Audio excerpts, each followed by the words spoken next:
So here we are. My name is Christine Glade, and I attended my first march ever in Washington this year. For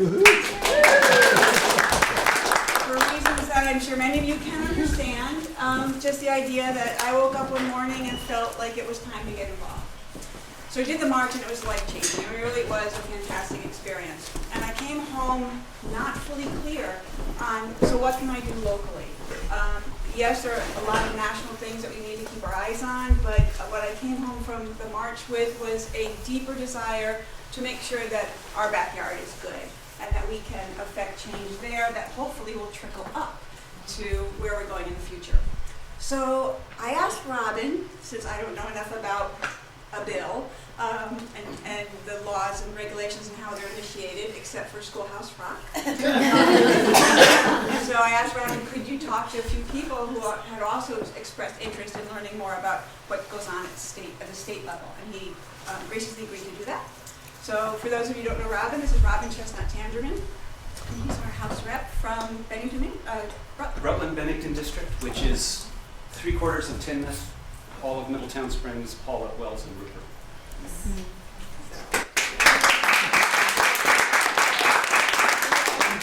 It's Robin, and he's going to, I'm going to help him get this on. So we'll be showing Schoolhouse Rock. And then I will leave it to Robin. He's got his ideas and a lot of information to share, and then there'll be some Q&A, and it's all in your court. Thank you, Christine. So thank you all for coming, and my thanks to Christine for organizing this, to Jack for providing the space, and to you all for being here, because it would be really depressing for me. And I'm so encouraged seeing you all here, and also just thinking that the Million Women March was not a misnomer, and seeing all the women here, I think, President Trump better fear you, fear us. So I know that there's a lot going on in terms of people are feeling frightened, powerless, outraged, combinations of all of the above. I'm not going to talk about how to get involved in your community or in other local organizations or even national organizations, because there are a lot of ways you can do that, and it's vitally important that you do. And some of those might be national organizations, ACLU, which first successfully contested the ban on immigrants. There is a lot happening in Vermont. There's a brand new NCAAP chapter opening up in Wallingford. Wallingford? Wallingford. It's the Rutland chapter, but it's based in Wallingford. There are other national organizations like Our Revolution, Bernie's. But that's not what I'm going to talk about. But I do want to say that it's vitally important that we do whatever we can do, and on all levels. Peter Welch was so grateful for all of the support that he got in Washington that enables him to stand up in Congress and speak for us, but he has to hear it from us. And to a certain extent in the State House, we need to hear it from you, so that we know that we're speaking for you and with you. So communication with your legislators is important, and we'll get into that more.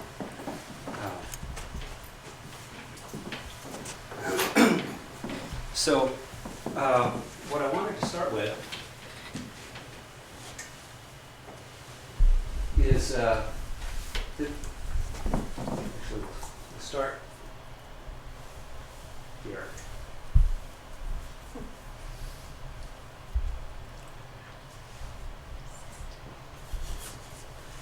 To get us a little revved up. Low-key rev. But this is, what can we do within the state government system? How can we participate in that? And the tools that we have really are, we tend to think of laws as our primary tool. We also have resolutions which don't have the force of law but are a way to make a public statement.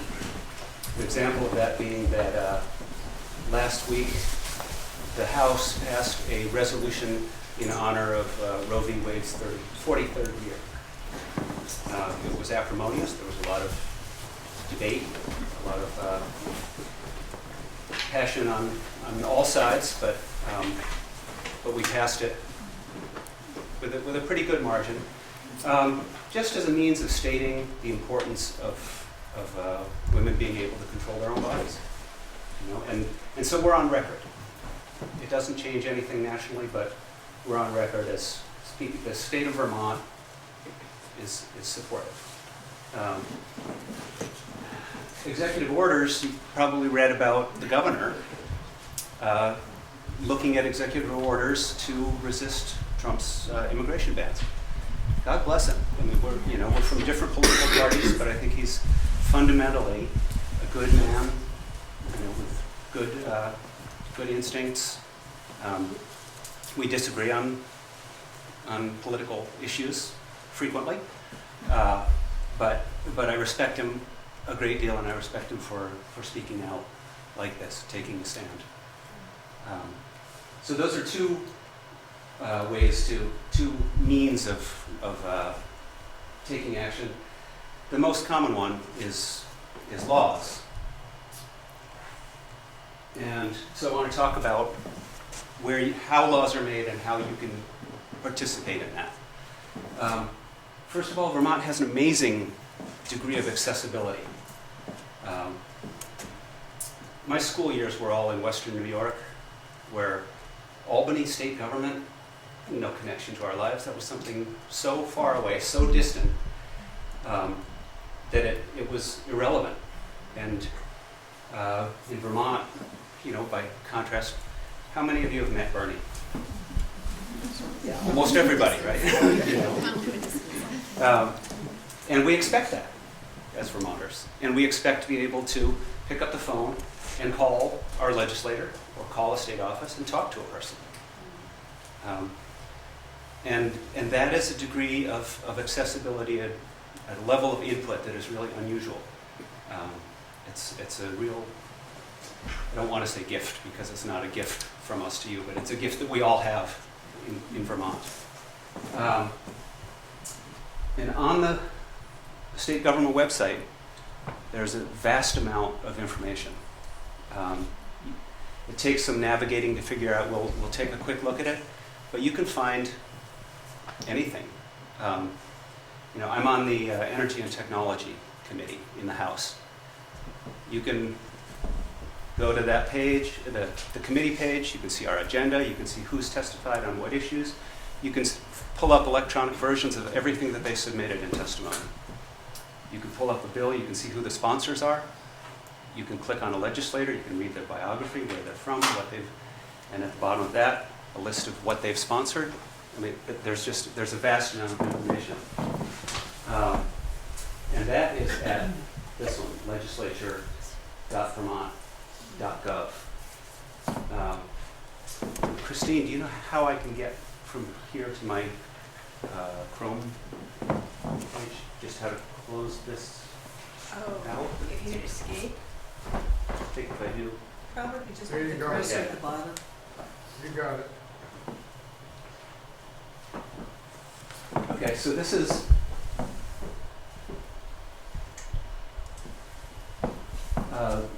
the website for the General Assembly. And across here you have the bills, resolutions, committees, laws, the House, the Senate, Joint Fiscal Office, which does our financial analysis. It's a tripartisan office. And I'm going to stop there for a second and digress. But the other thing that is really special about Vermont is we have a third major party in the state, the Progressive Party. There's no other state in the country that has, well, we have 7 progressives in the House and 2 progressives in the Senate. I'm a progressive. I'm actually the leader of the House Progressive Caucus. So it's our job to be a thorn in the side of whoever needs it most. And it's, you know, small numbers, but if we use that judiciously, we can have influence beyond our numbers. And there's no other state that has a third party like this. So again, something else that I think is important and to be proud of, you know, because I won't get into the whole duopoly of just a two-party system. But let's say we'll go to the House. Actually, we'll go. There's been a fair amount of talk about ethics in Vermont and the need for an ethics commission. So, scroll down. Oops. Yeah, we'll go to the House. And up here in search, you can search for a bill, either by a number or by a keyword. You can search for a legislator, or you can search for a committee. And each of those will take you to other links. So we'll put in here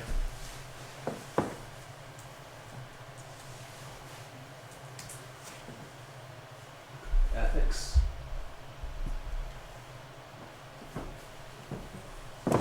Tells us there have been 3 bills submitted in the House relating to formation of an ethics commission. We'll pick one of those. And, oh, look, who's the sponsor of that one? Shows you additional sponsors. And I should say on sponsorship that it's usually 1 or 2 people will have a bill drafted. They'll take the idea to legislative council, have the bill drafted, and then they'll take it around and they'll get other people to co-sponsor. So often sponsoring means signing on rather than originating the idea. And this bill actually originated in the Senate with Senator Anthony Polina, who was looking for someone to introduce it on the House side. And I said, sure.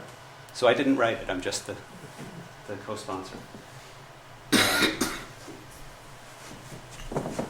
Here you can read, if you click on this, you can read the text of the bill. This tells you that it has been referred to the Committee on Government Operations. And if you click here, you can see the committee took testimony on it on Thursday.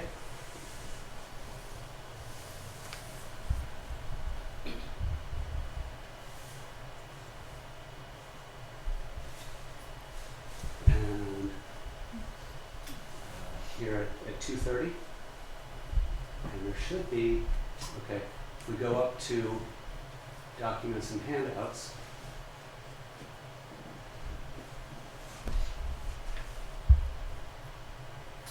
for Thursday.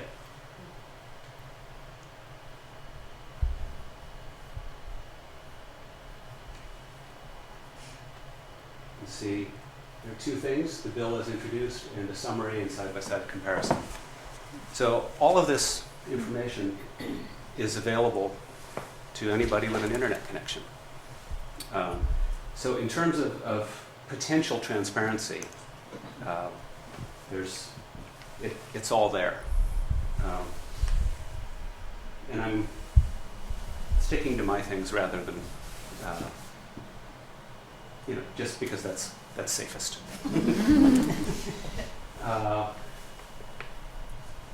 I'm going to go back up, show you committees. So here's my committee.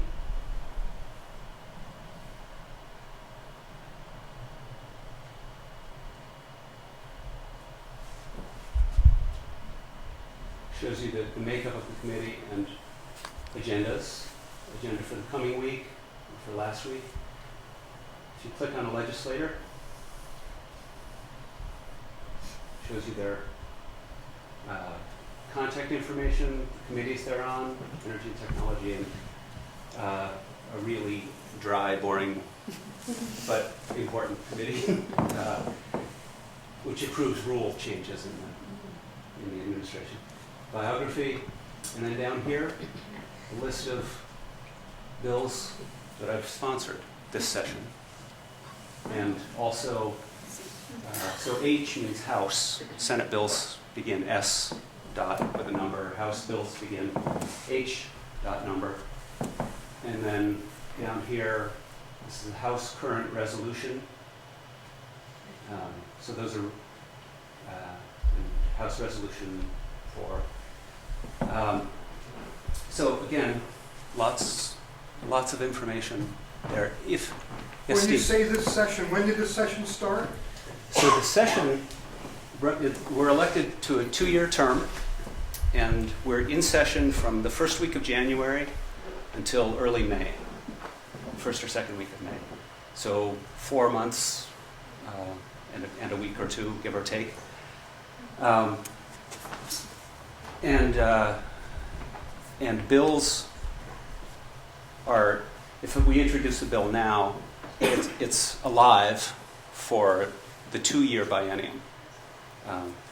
Sometimes things move slowly, so if a bill is approved by the House, we send it to the Senate. But they're busy, they don't take it up, but they have next year to look at it as well. They often still don't take it up, and then it dies. And we have to start over again. So at the start of every biennium, it's a clean slate. And at the end of the session, there tends to be a bit of a traffic jam with the important bills, the budget, the capital bill, the money bills, clogging up everything. Yes, Sally? Robin, how much is this parallel of Fed Republican process? So every state pretty much has its own system. There's no consistency from state to state. New Mexico, I think, meets for a month. And I've heard people say, what a great system. They can do so little damage in a month. But let me tell you, they can do a lot of damage. I spoke to a legislator from New Mexico who said, we have a month, we rush things through, and then the next year we come back, and the first thing we do is we pass a big fix-it bill for all the stuff we screwed up last year. And some states have year-round legislatures, professional legislatures. Everything varies, pay, staffing. I get emails from other states and they say, so if you're interested in this, who on your staff should I talk to about it? And so we tend to say, this issue is so important, I'm going to handle it myself.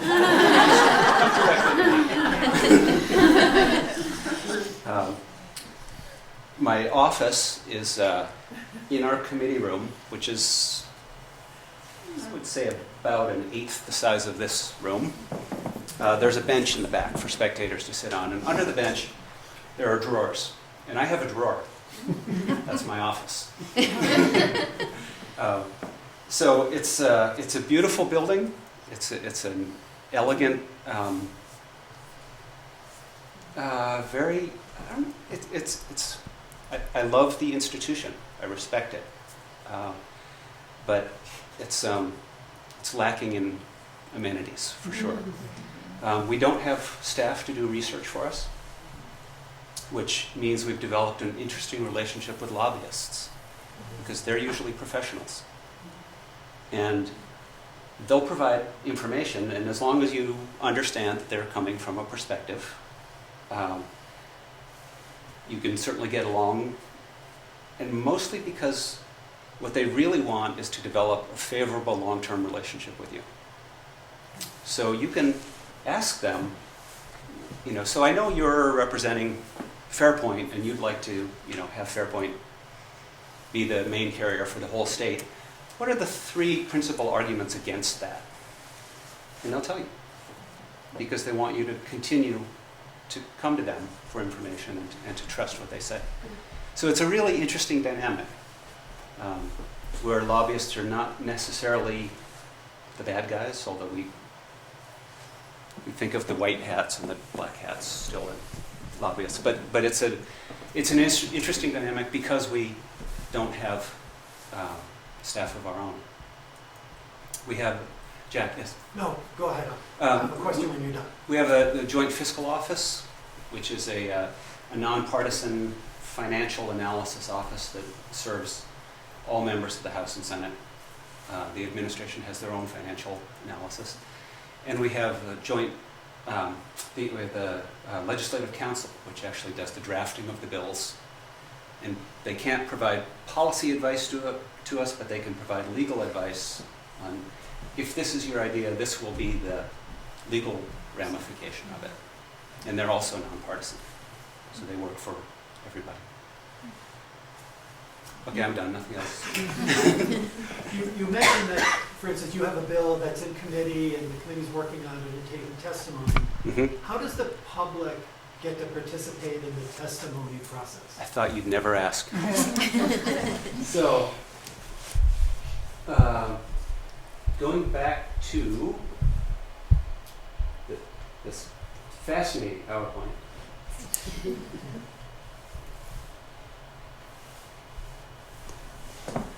How does an idea become a law? What are the steps? And so the first one, really, what's the idea? And any legislator can propose a bill. So any one of you could call me or call your own legislator and say, you know, I have this idea for, I don't know, say no sales tax on female hygiene products. Yeah. Could you propose a bill for that? There's already one in, or I would. So someone has an idea, and then they find a sponsor for it. They find a legislator who says, yeah, I'm willing to support that. I'll have it drafted. Next steps, we would take it to the Legislative Council, and they would put it into legal terms. And then we would most likely go around and find some co-sponsors, because a bill generally has better luck if you can show more support for it up front. You submit the bill to the clerk of the House once you have the sponsors you want, and it goes on the notice calendar. And then it's taken up, it's introduced on the floor. On the floor, the bill will look like, I'll have a packet like this on my desk every day. And this is a bill. And there could be long ones.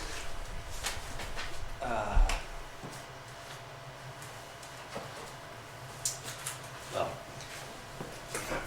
some bills can be of any size. They can be, like this, or they can be like this. And this is what's introduced on the floor of the House. This is about half the bills from last session. So, as a general rule, we don't read everything. And what we do is find friends on other committees.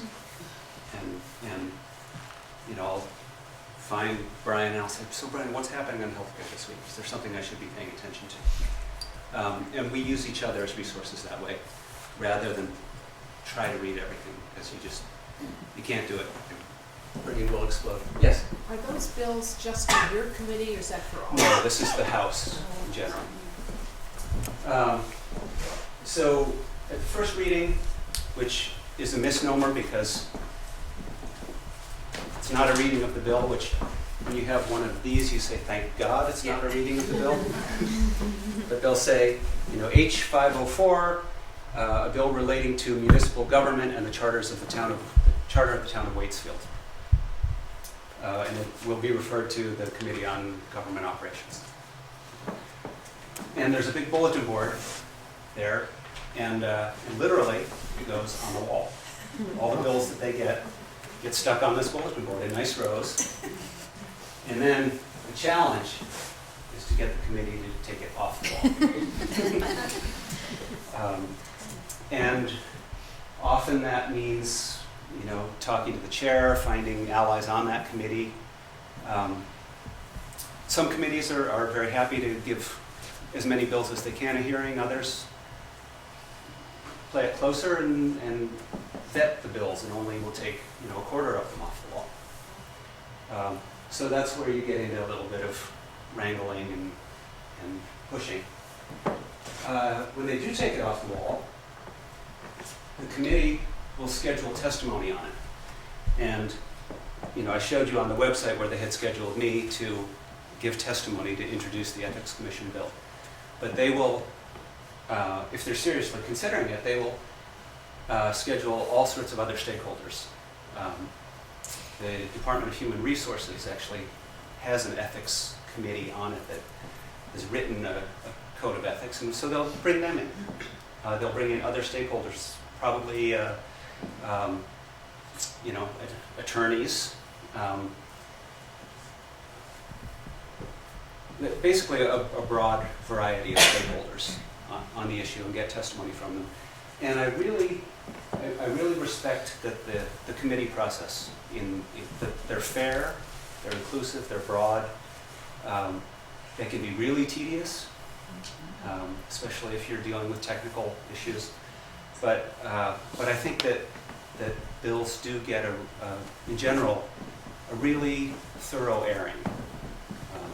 And you may not like the result, but it's, I think it's a good process. In the Senate, they have smaller committees, and every senator is on 2 committees, so they actually have a lot less time in the Senate. So in the House, we tend to dig in, be able to dig in a little deeper, just because we have more time and more people. In the committee also, the bill can be changed, it can be amended, just committee can make changes. And that's usually for the better, not always, but usually it's usually an improvement. And then the committee at the end will vote and vote to send it back to the floor. And the committee vote is important. We pay attention to that. Most committees are 11 people. On the floor, when the bill is reported back, we'll be looking, was it an 11-0-0 vote out of committee? Or was it 6-5? Yes? So if at this point in the process, as a citizen, I'm tuned into this bill and I care about it, do I have the opportunity to submit comments to either individuals or the whole committee? You do, and we can actually, the next slide is similar words, but I've marked in red where you can be involved. But running through it quickly, just to run through it once, there's usually more than one committee of jurisdiction, especially if it involves money. If it's a bill on energy, you know, it may involve the Energy Committee. It may also involve natural resources. If it involves, you know, if it's a hydro dam, or so it's not unusual to have 2 or 3 committees that have to sign off on it. It then goes to the floor for the second reading, and that's when there's debate, amendments are proposed, legal wrangling or parliamentary wrangling, and a vote on whether shall the bill be read a 3rd time. Yes? I've heard a bill or an amendment to a bill being described as, is this the right term, unfriendly? Yes. And does that mean it's partisan? Or does that mean it's, well, who is it unfriendly to? Can you explain that? Yes. So when there's an amendment proposed on the floor, the committee, the primary committee, well, the committees of jurisdiction will hold a quick meeting, or perhaps not quick, but they'll have a meeting, look at the amendment, and they'll say, we found this amendment to be unfriendly, meaning it takes the bill in a direction we don't want to take it, or it removes an important part of the bill, or changes something crucial that we don't think should change. Or we find this amendment to be friendly, and we, by a vote of 9-2, recommend adoption of this amendment. Those votes can be along partisan lines. On Wednesday, we had a highly partisan issue, a recount, whether the House should take up a recount of a House seat. And in that committee, every vote was 7-4. 6 Democrats, 1 progressive on one side, 4 Republicans on the other side. And they just split that way on every single vote. And on the floor, there were 5 roll call votes, and every one of those split along party lines. So sometimes they're highly partisan, and more often they're really about the substance of the bill. If deemed unfriendly by the Committee of Jurisdiction, that's it? No more? No, it still goes to a vote. It's unusual that the House will override a recommendation from a committee, but it has happened. Thank you. Is that clear to everybody? Then there's a third reading. If we approve it, then the next day there's a third reading with the possibility for more amendments, more debate, more friendly or unfriendly determinations by the committee, and then the final vote. If it passes on the third reading, then it goes to the Senate. They repeat the testimony, the debate, the amendments, repeat all of those steps. And then if the Senate approves it, but it's different than the one we approved, they send it back to us, and we can approve it, reject it, or form a conference committee to try to iron out the wrinkles. And then the conference committee will come up with a final compromise version, and we can vote yes or no. We don't get to amend it. It's just a yes or no. And that's a lot of times when you think, well, this is a real piece of crap. You know? But it's better than not passing it. And that's when you get that kind of distaste for politics in general. Yeah, Christine. That's exactly my question. How often do you walk away from the bill, or with that sentiment, feeling like this could have been so much better?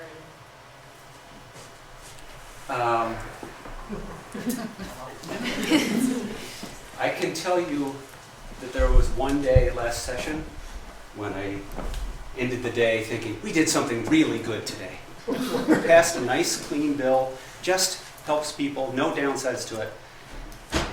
That was an unusual feeling.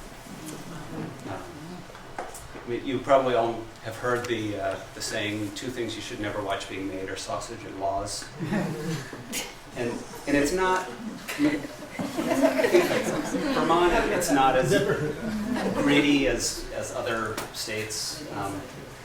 We just don't have enough money in Vermont to really stimulate full-fledged corruption. So our debates tend to be more about policy than corruption, but you're always making trade-offs. Yeah. Yes.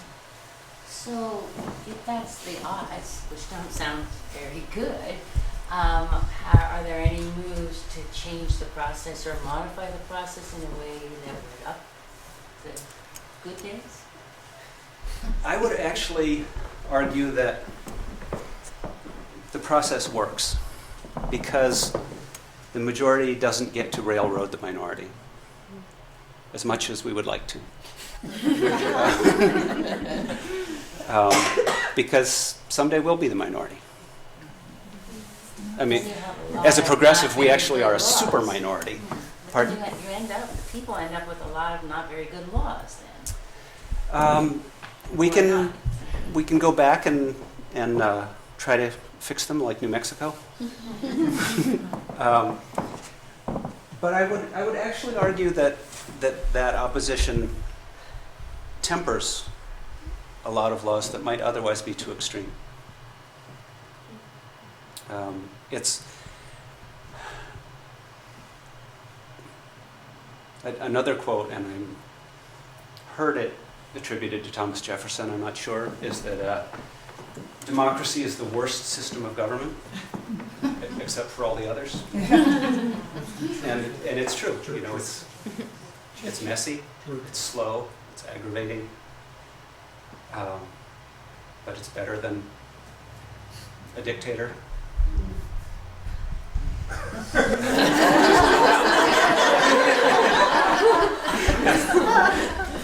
So this is probably your next slide, but you say that we can participate. What's the most efficient way or effective way that, unfortunately you're not my legislator, because I would love to call you and ask for help on a lot of these, but when we want to reach one of ours and any particular bill, what's the best way for us to contact? Well, you know, Bill, it's funny you asked that. So, contacting your legislator is important. It's actually surprising how little we hear from our constituents. On a controversial bill, I might hear from 5 people, 8 people, maybe. There was one I heard from quite a few on because it involved the phone company, and the phone company sent everybody an email, and all you had to do was sign it and click, so I got a lot of those. But as far as people actually individually contacting me, there's not a lot of feedback. And we need both the supportive feedback and the opposition.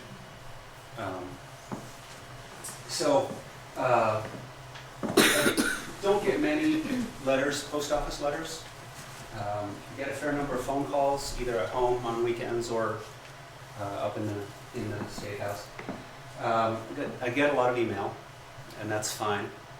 But keep it short, keep it respectful, and if you can make it personal, that ensures that we'll read it. I really just don't have time to read a page and a half of single-space text, no matter how passionate you are. You know? And as much as I'd like to, I just don't have the time.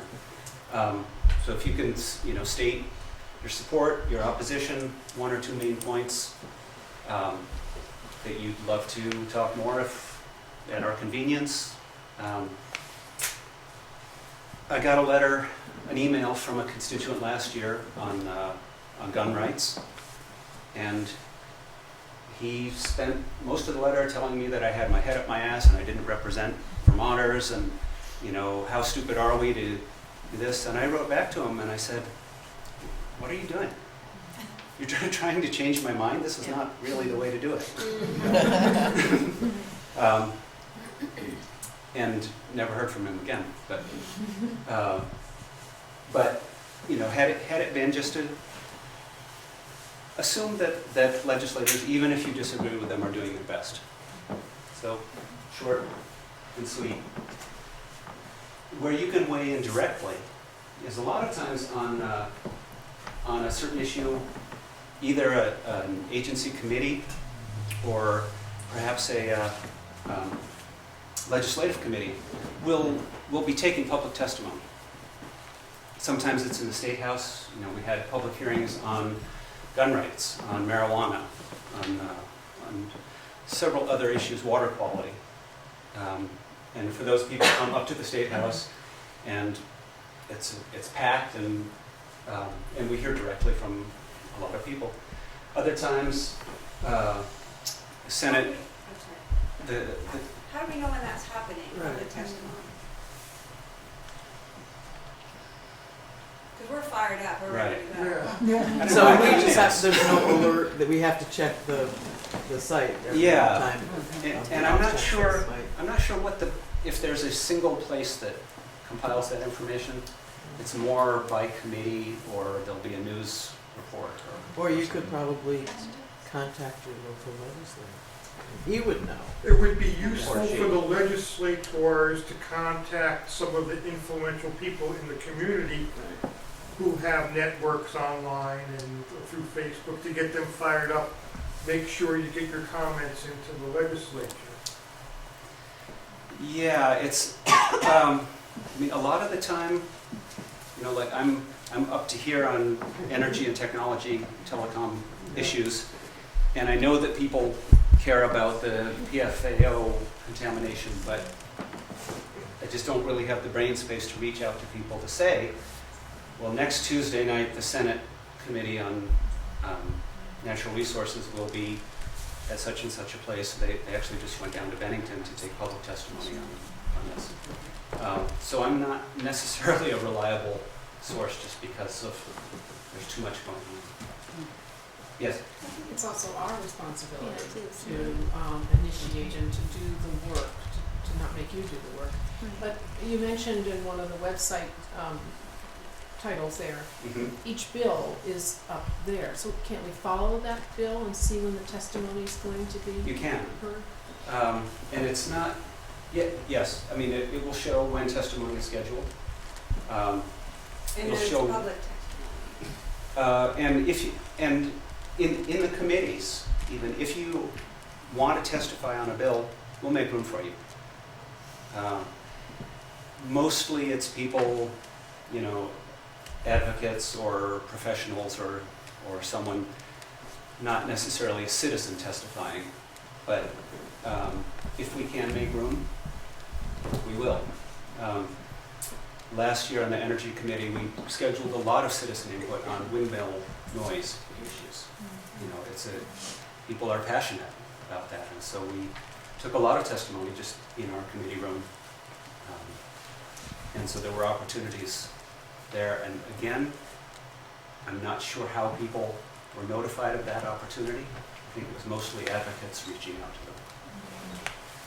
Jack, you had a question? Well, I think there's also an opportunity to mail in testimony to the chair of a committee. Yes. I've done that a couple of times. Being 2.5 hours from Montpelier, you never quite know whether that testimony ends up getting anywhere. But I know you don't always have to be there personally to do it. Right. You can mail, yes, you can mail in testimony. If you are scheduled to testify in the committee, you can do it by phone as well. We do that fairly often. So there are a number of different ways to personally intervene, personally influence your legislators. Have your voice be heard there. Yes. And then is all that testimony is on their website, right? So you can read everybody's testimony? Correct. And then there are, and this is just on the legislative side. On the administrative side, there are similar opportunities. For example, on net metering rules, which not to get into the weeds here, but the Public Service Board was doing some rule making on solar energy, and they actually took 2 years to make the rules, and they're about that thick with the testimony included, and that included many public hearings for people to provide input around the state. Again, those tend to be a little bit policy intensive, wonky sometimes, but anybody is welcome to testify. And similarly on the Vermont Comprehensive Energy Plan hearings around the state where anybody can speak. Yeah. How about the effectiveness of petitions, group petitions to your legislators?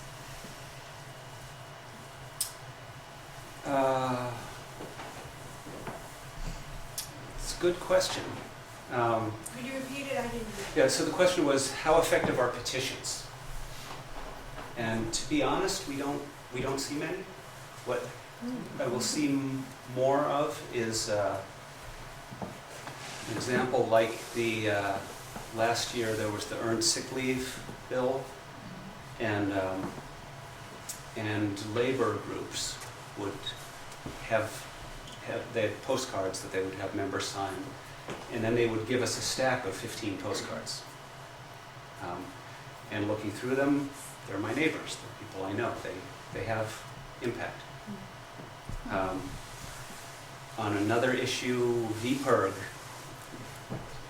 they deluged us with postcards. I got probably 400 of them. And when I questioned them about, that was on the issue of a carbon tax, and these were all people in favor of a carbon tax. And I'm a big VPIRG supporter, but I said, you didn't ask them about a carbon tax. You asked them if they were in favor of climate action. And they said yes. But they didn't say yes to a carbon tax. It's a different question. So that's an organization that I actually support, and I like the work that they do. I think it's important, but I also had to butt heads with them on that issue because I felt like they misrepresented their case.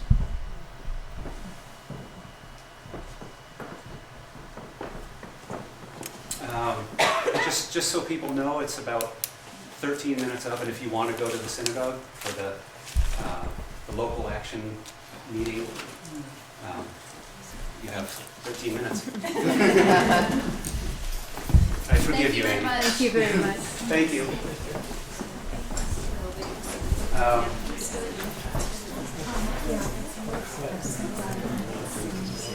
Yes, sir.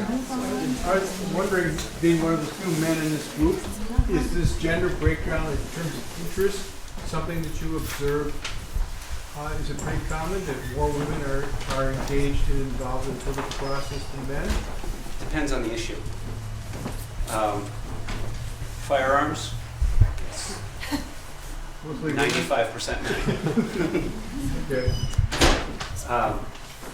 No, I'm quite serious because Yeah. I know nationally we have almost as many people who don't vote as do vote, and then we complain about what we get. And we need to be more active and involved in the process.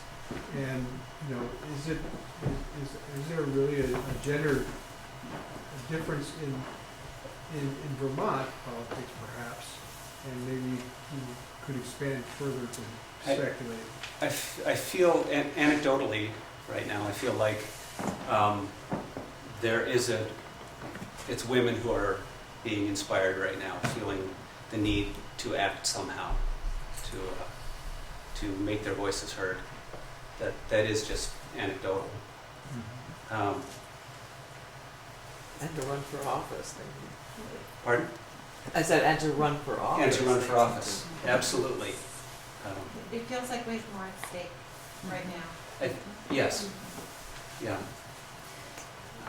Donna. Along those lines, you first introduced that resolution that sounded so interesting, where people said that they did back Roe versus Wade.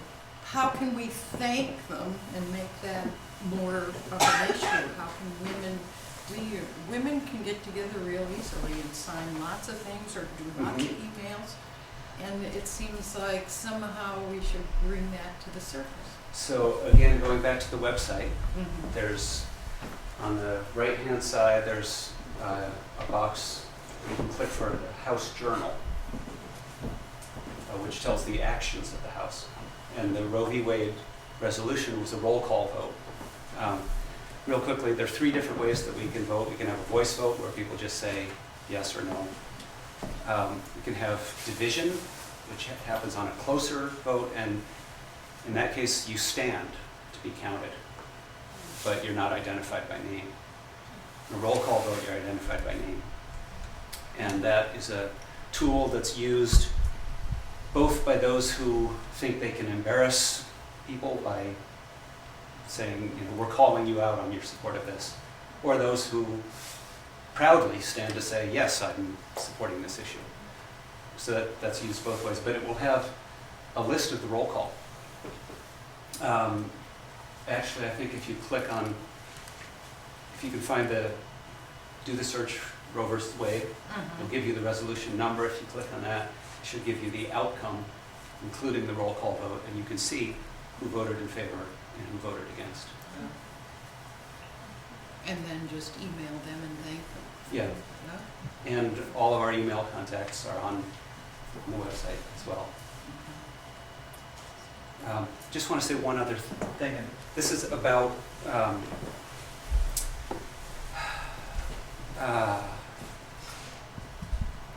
guess how it's really difficult sometimes to determine that there's so much information, but what does it mean? And talking about women running for office, so how are we doing in Vermont in terms of women in government? In the legislature, we have the highest percentage of women in the country. Number one. Colorado was number one last year, but we edged them out. So we have a higher percentage of women in government than any other state. It's still under 50%. I think it's 43%, but first in the country. So we're doing really well. But if you look at it in terms of female governors, which we've had one, we've never had a female senator, we've never had a female representative. We're right at the bottom. So how's Vermont doing? You know, it's really hard to answer that question. Yeah. Along those similar lines, I'm correct in understanding that our state legislature is all volunteer. Is that correct? No. No, okay. We're lavishly paid. About $700 a week before taxes, with no benefits. How do you feel about that? I mean, is that, how do you feel about that? It's really hard to make a living around that. Right. And that's just when it's in session, right? Yeah, it's only when it's in session. But the work continues. Oh, yeah, year-round. yeah, well, yeah. And frankly, I mean, that makes it really kind of skews it so that retired people or independently wealthy people can be legislators, but it's much harder for someone who has to earn a living through the year. Yes? Wasn't that founded because many of our legislators were farmers and they were available January through April? Yes, it's the agrarian calendar. And yeah, they would just go up to Montpelier and stay. Yeah, there are a lot of questions about, well, should legislators be paid more? It will broaden the field of available legislators. But then you have a strong swath of people saying you already give them too much anyway, and they they don't do anything. All of that. Yes, Bill. On a number of bills, by I forget what groups, we're told to call the sergeant at arms and get a message while you're on the floor. And I don't know if that's just the center or not. Is that an effective means of contacting? We'll get the message, yes. If you call the Sergeant at Arms office, which again, that number's on the homepage of the legislative website, just call, tell them what the message is, and they will fill out a little slip and have a page bring us the message, so we will get it. And it can be for a vote that's coming up. If you want to say, please vote this way, or it can be a general concern, but that's another way to get to us. And most legislators are pretty conscientious about getting back to you. We do tend to prioritize our own constituents first, and then probably the surrounding area, and then the state. And if it's a long single-space rant. Yes, Steve? Well, when you're real busy, occasionally we get phone calls asking to contact you on this issue or that. And if we know how you're standing on the issue, which very often I assume I do, I figure I'm not going to waste your time with another phone call because I know how you're going to stand and how strong you feel about it. So is that something that I'm doing correctly, or should I call you anyway? I would say if it's a controversial issue, you should call. Before I was in the legislature, probably one of the single most contentious issues ever was civil unions. And so John Malcolm, who had the seat before I did, was under intense pressure from his community, which was pretty evenly split on it. With mostly those who opposed it saying, "You're not listening to us." And John was able to say, "I'm hearing 50-50." And so in that case, it was really important for him to have that support to be able to say, no, there's another side to this story, and they're weighted equally with you. One issue that I struggled with last year was marijuana legalization. Again, my district is pretty evenly split, and so I looked at the Doyle poll. I don't know how many of you have done that, but Senator Bill Doyle has a poll at town meeting. It's totally unscientific, but it's something. So I collected the results on the question, do you favor legalization of marijuana? And in my district, it was 104 in favor, 103 against, and 35 undecided. And the rest didn't fill out the poll. And, so you can kind of say that's, it's no use at all.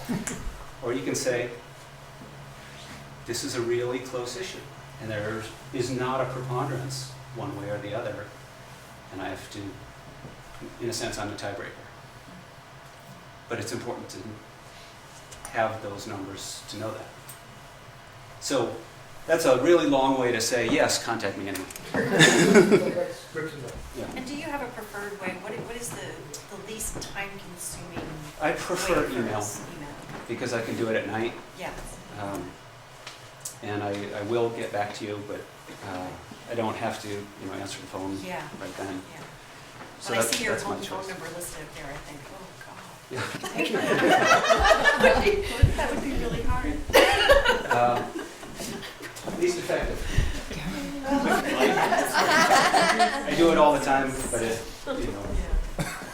and followed, or probably abusive rants is higher up on the least effective. Well, I guess I'm going to interrupt here about the Facebook thing. Only in that Women's March happened because of Facebook. So we want to remember that is a tool, I think, that we can use. Yes, just passively clicking like isn't going to do much for us, but if you get the right tone and the right audience and get things moving around, I think social media, that and Twitter, and even Instagram if you want to be visual, it can be a very powerful thing. So while it isn't the best way to get an issue addressed, it certainly is a way to motivate people. Absolutely. Yeah, social media is a whole phenomenon in itself. It can be effective. But I would encourage you to do more than click like. Although I do tweet to the president every day. I know, but we should get rid of Twitter altogether. Make it go away. Does he tweet back, Kristen? Not to me directly. I know he hasn't yet. Well, I'm not on his be careful list what yet. you wish for. Exactly. So this is the last slide. I think even being in the state legislature, I feel powerless in so many ways because so many issues are federal issues. And the state that just doesn't have control over them. We can take a stand, we can make a statement, but we really don't have the power. We can do, actually there is one other slide following this, but we can do things to prepare, we can do things to try to lessen disastrous effects. There's a bill, and this sounds, again, it's kind of wonky, but there's a bill to uncouple the Vermont tax department's income tax rate, to uncouple it from the federal income tax rate. Because what we do now, the state taxes a percentage of the federal income tax rate. But if Trump cuts taxes to 15%, and we're taking then that portion of 15% instead of 25%, the state loses hundreds of millions of dollars. And so if we preemptively uncouple those, then we're in a position to respond more quickly, more effectively. So is that in That has been submitted. I'm not sure of the status of it right now. Is it on the wall? I think it's on the wall. It's kind of hard to know exactly what we should be doing to do that. We also, there's an ad hoc committee headed by Sarah Copeland Hanses, who was the majority leader last year. And that's sort of a quick response committee. And she's like got all the movers and shakers in Vermont on speed dial so that we can get people around the table quickly to respond to issues like the immigration ban. So we can do these kind of proactive steps, but a lot of it is waiting to see what happens in Washington. About a third, our state budget, total spending is $5.6 billion. About a third of that is federal money, most of which is Medicaid money. Medicare, Medicaid, some transportation, some education. That's huge. You know, how do you plan for what may happen? You know, so there's an element of waiting for the shoe to drop, and then hopefully we can react quickly and responsibly. There are other things we can do, like, this is not my idea, but I like it. If we say that a candidate for president will not appear on Vermont ballot unless they release their federal income taxes. Yeah. We can do that. Some people may say Vermont. We don't need to win Vermont, but it's something that we can do to take a stand. Is that going to happen? Or is someone going to put that up? Who can I call? Actually, I haven't seen that yet, so I think I'm going to do that. Yes. Isn't that kind of thing important, because then you get some news also, some coverage, and, you know, even though you're saying, you know, who I'm cares? still learning to play that angle. Okay, well, it seems like that's a big but play yes. nowadays. Yeah. And there are actually deadlines on when bills have to be drafted or requested. So I can request what's called a short form now, but I missed the window to do the whole bill. But anyway, I can still introduce it at this point. Yes? Is that a requirement for all representatives and senators for the state? Does everybody who's elected to the legislature have to disclose their taxes? No. Why not make that the recommendation as well? There are 3 variations of an ethics commission bill right now, which have varying degrees of that requirement in them. It's hard enough to get people to run. That's one of the arguments. The bill that I introduced doesn't require you to release your tax returns, but you have to state income from a single source of more than $10,000. You don't have to say how much. So if you get, you know, $11,000 from a source or $75,000 from a source, you just list that as a source of income of over $10,000. And the same with investment income. If it's more than $10,000 from a single source, you have to list it. But it's not a tax return. I guess my point is making this by having our state take the initiative on this issue, disclosure. I think we could be really not just singling out an office, but being across the board with our politicians. Why not? Shouldn't that be an important statement that we can make? It's a small state. I do hear a lot that it's hard enough to get people to run, and that there would be a lot of resistance to that, because we're not, you know, we don't have benefits, we don't have high pay, we don't have chauffeurs, we don't have offices, there's a lot of resistance to that. You mean you don't get retirement for the rest of your life? Or health care. Yeah. Yes. Well, back to the big picture though, about requiring on a federal level or presidential level. Presidential. Does any other state now require that? Would we be, again, number one? We're number one in so many That areas. idea, I believe, is being introduced in a number of other states. Great. But there's no state requiring it at this point. Currently. Oh, I would urge you to go forward with that. Lisa? How about abolishing the electoral college? Is that something we can do something about on the state level? The Electoral College is a federal institution, So I'm not sure what we can do. We can, I believe that we can allow our electors to vote in a number of different ways. You know, but I think that's about the only thing we can do with the Electoral College. Yes?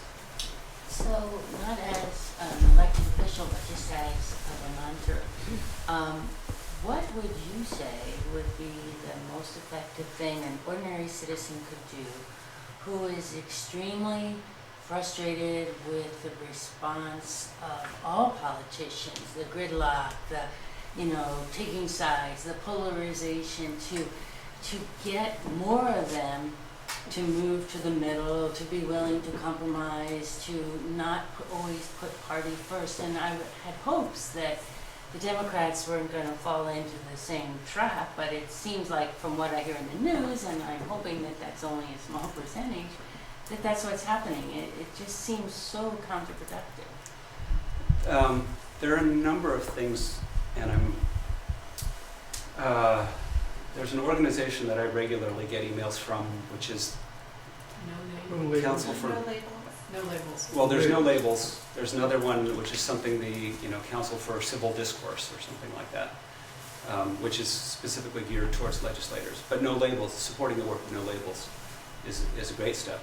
Another, run for office and be that legislator. You won't have to hand in your tax returns. Exactly. The next election is going to be ugly.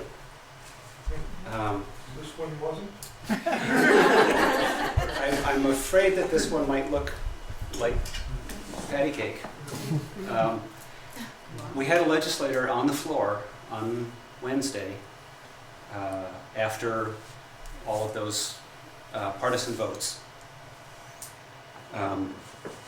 He stood up and he said, "What you progressives and socialist liberals need to know is that there's a new sheriff in town at 1600 Pennsylvania Avenue and you need to get on board."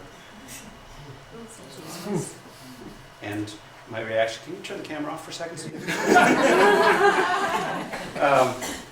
I was appalled that he would say that on the floor of the state legislature. That's what's the problem, is that everyone's involved. But that's what we're seeing. Yeah. We're seeing it And in so then the many White ways. House, I mean, And it's that emboldening, Yes. yeah. Right.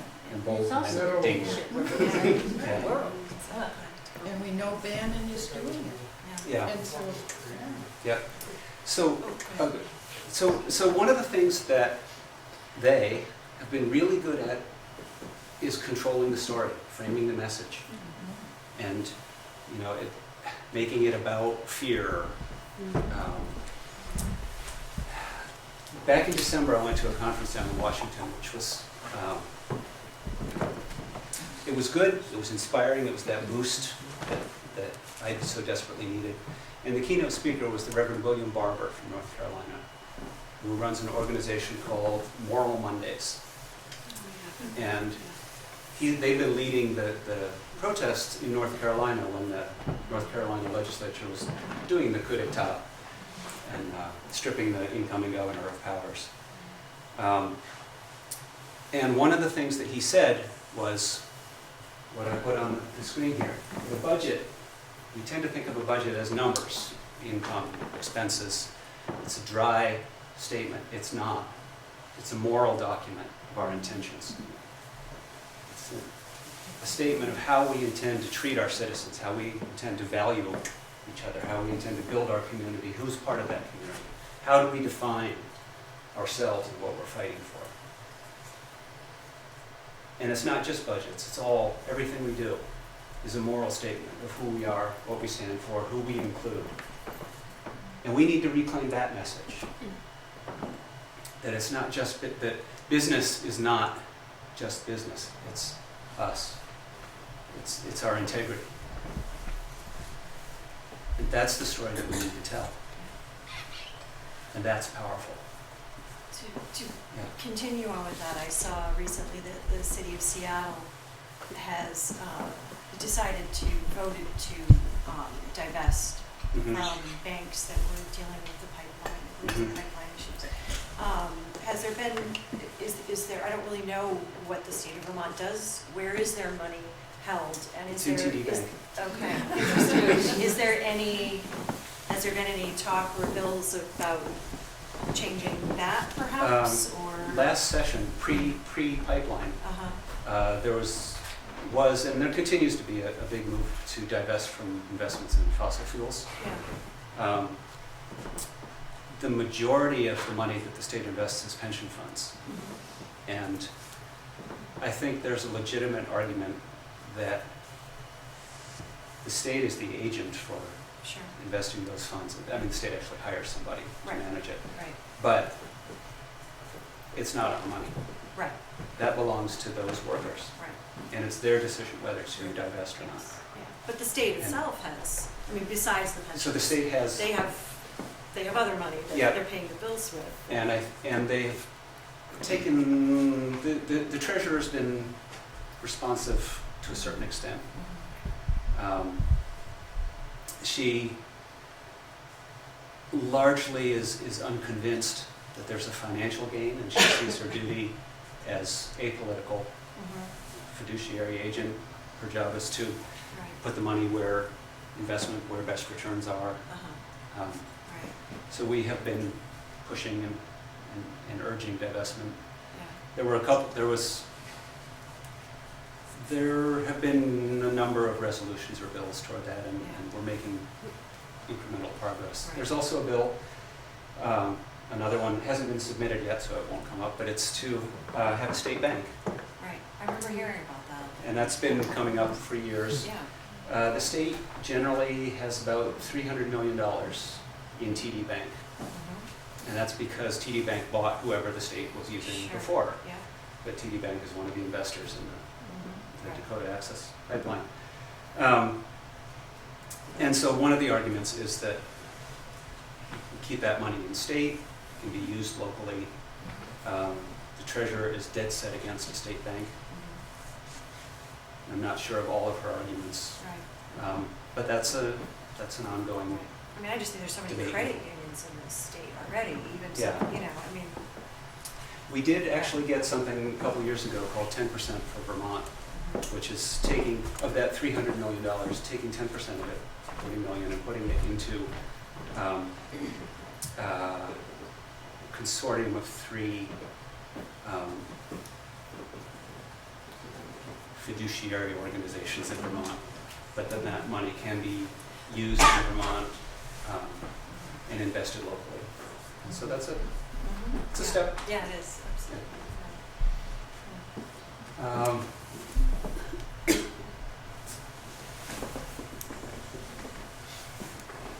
I'll just write something during the pause that I saw, I think it was on the Stand Against Trump Facebook page or somewhere like it, but that when we're in the blue state and we're pretty solid with who we are, give or take, I mean, we have a Republican governor and it's really blue and that's wonderful.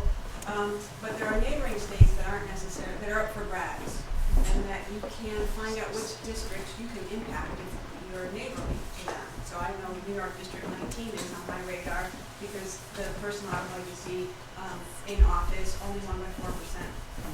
So there's a way that you can find out based on your geography. If you want to do something on the federal level, but obviously I can't vote in New York, I can't do anything, but I could show up in Albany and hold up a sign or do some volunteer work to get those neighbors that I would like to be more of my persuasion, so to speak. And I forget the name of the website, but it's a very simple thing, and you can see New Hampshire, Massachusetts, New York, anything that where more voices could make an impact. And again, it's outside of the state, but it gets us to that next level of impact at the national level. And during the coup d'etat in North Carolina, I emailed all of the representatives and senators in North Carolina, asking them, mostly respectfully, not to follow the course they were following, and the majority whip emailed me back right away, and I thought, wow, how do you have the time to do that? You know, if you're overthrowing government, aren't you busy? And then I read his email, which said, I'm referring your threats to the Capitol Police for possible investigation. Nice. Okay, now I know what's going on in North Carolina. But I got his attention, so I know someone read the email. So, in that case, Is that what someone your was bottom reading line emails. is there? How much personal discount are you willing to accept? It's that it's also, this could either be on the most personal level,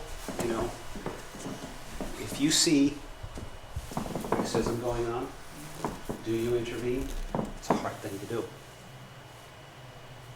It could be that personal discomfort, it could be, how many taxes are you willing to pay?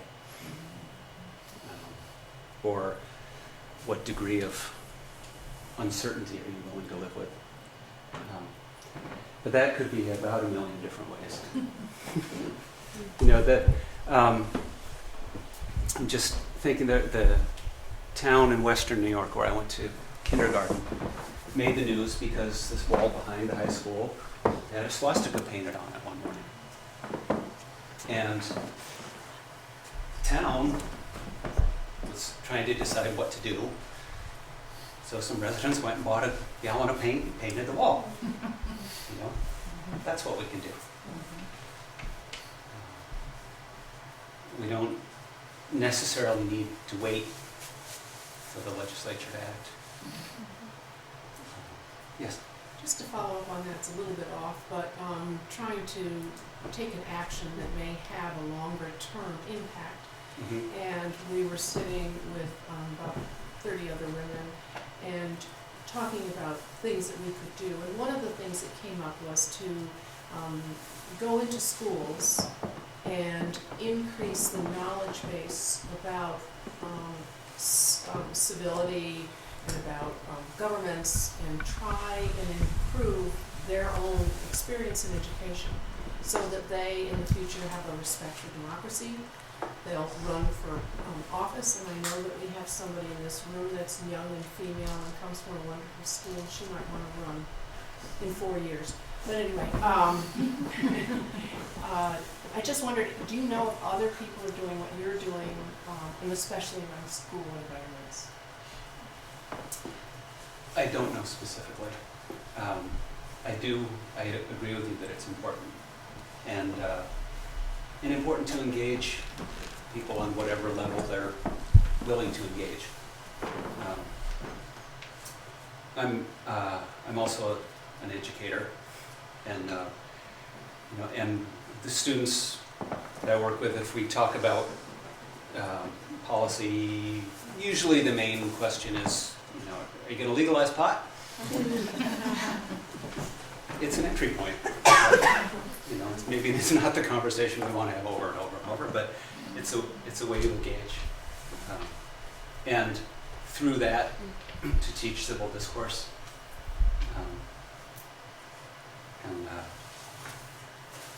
and perspective. Yeah. Other questions?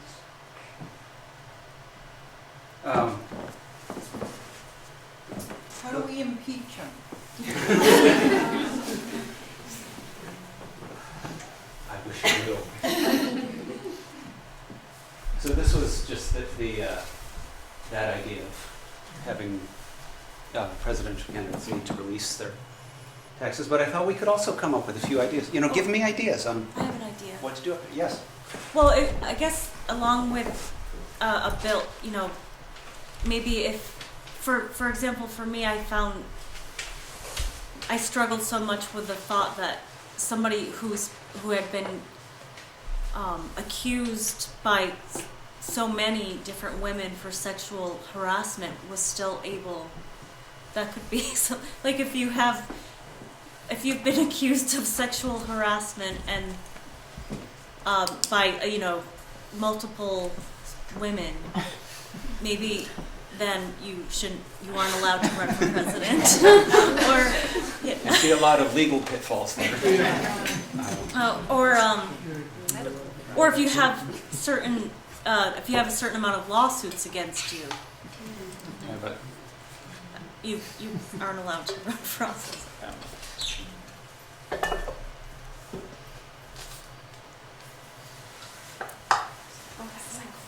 How about a mental health IQ test? we do have this proud tradition in Vermont that as some of you may know, that you can't, there's no way to remove a selectman. And there's no way to remove a legislator. So we have had both legislators and selectmen serving while in prison. What? Matthew Lyons, I believe, was elected while he was in prison.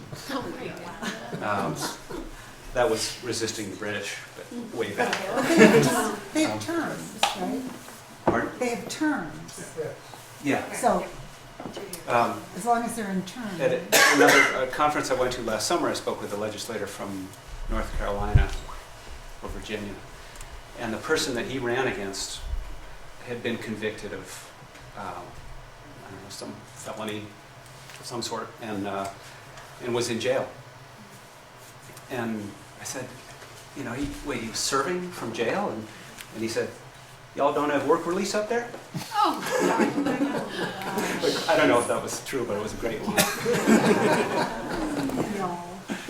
Actually, in Concord, Massachusetts, I think it was a legislator, a local legislator that was running, and he was in jail. This was about 40, 50 years ago. Yeah. Yes, sir. How many Vermont high schools have civics as a required course? I think it's 0 because they don't, it's Well, not in the. That's precisely my point. Yeah. Back in the dark ages, when I was a freshman in high school, we had to take a civics course and started with local, then it went to state, then federal. So it was basically a third for each. It was one of the courses that I found most interesting. And you know, here we are, we're in a state where we have access to our leaders. Mm-hmm. And I think if we could start with our youth and get them to be involved in a meaningful way, finding out how their town and how the state goes about governing, that perhaps we would have more than 54% of our people voting in a national election. You know, I'm opposed to requiring voting, but we should do more. And isn't that something that we as a state or a state legislature could influence, getting civics into the curriculum? I can ask about it. because It's not 0, I know that. Well, everything is so it's. complicated about requirements. Jack, you know something It's a about bad, that, right? it's a dirty word, politics. You know, government. Mhm. And, you know, but we've got to start with our youth in changing that and having people from a young age aspire to be in politics. And it's what we have in Vermont is closer to what it was supposed to be. We were supposed to have in the federal government people who were going to be statesmen. I use that Right. word. It was never to gain money. They get all these wonderful pensions and all this money that is corrupted. And we get lifetime senators and representatives. That's not right. If you serve in Vermont, you really have to be a statesman. You have to be somebody who's willing to give up quite a bit in order to serve for how many weeks a year? 13 is it? 14? It's, I think 16 is what we're budgeted for. 16. I mean, and then your whole life has to revolve around that. I mean, Right. you have to make tremendous sacrifice. But I think that is a litmus test. And every For 2 service. years you have to fight like hell to do it again. That's right. Yeah. Yes. I'm going to switch the topic for a minute, but if you're asking for brainstorms and bills, I am a resident of the Arlington area, and 4 weeks ago we had a murder of an 81-year-old woman who was a friend of mine. It's under investigation. It's highly probable it was drug-related. Mm-hmm. But we are seeing, and until those details come out, we won't know for certain, but we are seeing an infection of drug-related crimes moving up from the urban areas into southern Vermont and throughout the state.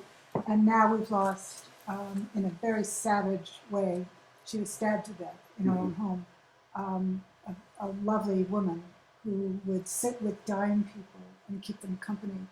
I'm incensed, but don't know as a community member what to do. All the old people who live alone are terrified in my area, and I'm relying on the state and on the authorities for guidance. We're not getting anything. But I'd like to know, and maybe this is a longer conversation for another time, but what are our drug enforcement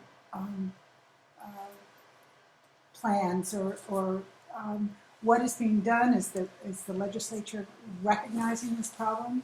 Does it take an 81-year-old woman to get stabbed in her home? So,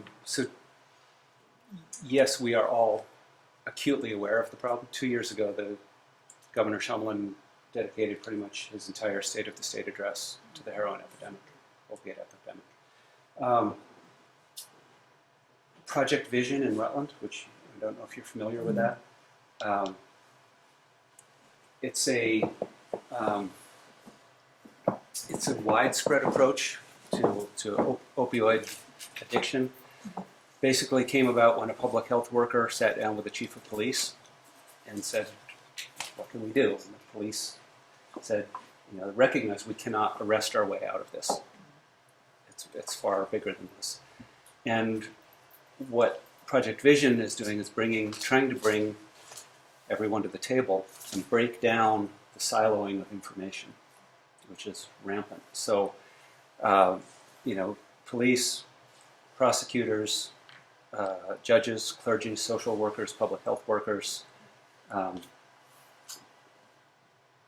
basically anyone that has a piece of that story is at the table. And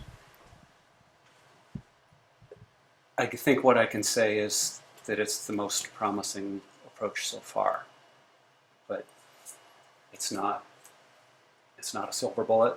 And heroin is it's an epidemic across the country. One of the things that I need to keep reminding myself is that all of these issues that we're talking about, population loss of economic base, youth flight, shrinking schools, stagnating wages, heroin, that's rural America.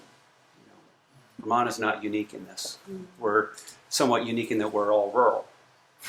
So there really aren't areas of exception. We're all struggling with this. And in some ways, Vermont is ahead of the curve. In some ways, we're behind the curve in some areas. But we are by no means unique in this. And I think with things like Project Vision, we're way ahead in terms of being willing to address it, as opposed to other places still denying it, sweeping it under the counter. There's an area in West Virginia, a town with 237 people. The drugstore there distributed 9 million OxyContin needles. You don't have to extrapolate too far to see there's a problem there. I simply want to second what you said about Project Vision. It's been going for about 4 years now, and I started going to these monthly meetings since July, and it's wonderful. In those meetings, you might have 60 people, different, and it changes a little bit every time. But you've got nonprofit organizations, you've got the hospital, the police are very much involved in a very positive leadership way. You've got town officials, and people sit and they talk over lunch hour. It's maybe an hour and a half meeting, but it really is extremely promising, and I think it's something exceptional, not just for Vermont, but I don't know about other states that are doing this. It's a model that I think other communities can follow.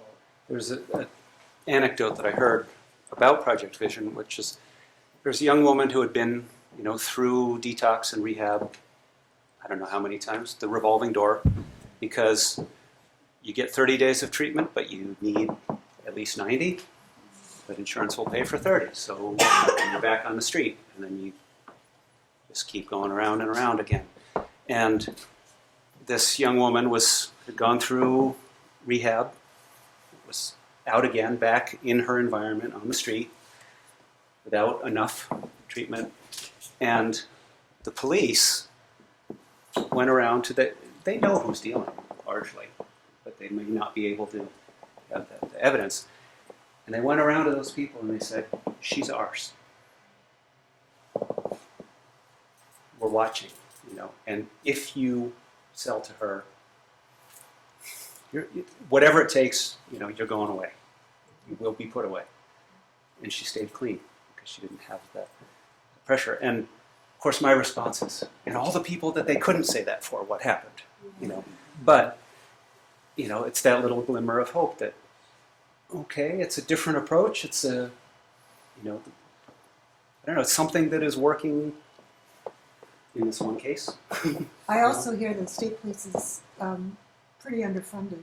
Yes. And the forensic labs, lab singular, is overwhelmed now, which is part of the reason this case is getting held up. But right. So you might want to think about state police funding is a chronic issue. The it has Rutland to go Barracks proportionally. covers a huge swath of territory, and they may have 2 troopers on duty. Exactly. Yeah. Thank you. Yes. I'm curious your thoughts around possibilities for pursuing legislation on refugee resettlement in Vermont. You might be familiar with the resettlement planned in Rutland, and how we can move forward with more resettlement plans in Vermont despite federal barriers that are coming up in the future. Yeah, I don't know enough about the law to know what our approach is. I firmly endorse the governor's statement. So the governor is meeting with the Attorney General and the refugee resettlement programs and to determine what we can do. And I'm solidly behind him on that. I don't have an answer for you on what our options are. But that's a great question, and it really highlights the frustration, of feeling powerless because it feels like federal power and trying to figure out what strings we have here in the state. Yes. I had 2 things I wanted to ask you. One, before the Electoral College met, and that was the popular topic, I saw some things online about a coalition of states that could band together to vote with the popular vote, no matter what it was. Do you know if Vermont is part of that? Vermont is. Okay. Yes, we signed on to that a couple of years ago. And the other thing is, do you think that the president's threats to take away federal funding might actually happen, given our governor's stance that he took, which I certainly support? But is there a method for him to actually do that? Do you mean for sanctuary cities or just as a? Yes, I mean he threatened to take away funding. I think he's actively looking for ways to do that. Can he do something like that to a state? Again, there are a lot of legal distinctions on what money he can or can't affect. I'm sure there's money that he can cut off with an executive action. So it's a very real threat. But I'm not sure. It might be Homeland Security funding or emergency preparedness funding or something like that. So I don't know what the pot of money is or what it would apply to, but I take him very seriously at that threat. So there have been, obviously there are sanctuary cities all around the country, and there's been discussion, what if we have a sanctuary state? I'm feeling like with a third of our budget dependent on the federal government. I mean, I'm perfectly willing to poke him in the eye whenever I can, but I don't know if this one's worth it. One way to increase population. Yeah. Well, and I've heard too that in response to the sanctuary cities, that some of the cities, instead of, are doing things like passing legislation within their city or within their state that is not necessarily designating them as sanctuary city, but is passing legislation that is making it law to enact the on the ground aspects of being a sanctuary city, if you know what I'm saying. Right. Not, persecuting people based on where they're from. And Vermont already has a practice of right, because I know not with the driver's asking license immigration issues, status. Yeah, Yeah. years ago that now people can get driver's license without having to. Wasn't there a license issue that they were driving? Yes. Yeah. So things like that states can do instead of saying, okay, we're a sanctuary city. Well, that's great. It also is a little provoking Right. for the funding. But if we could pass legislation that basically does the same thing, but it's our law. Right.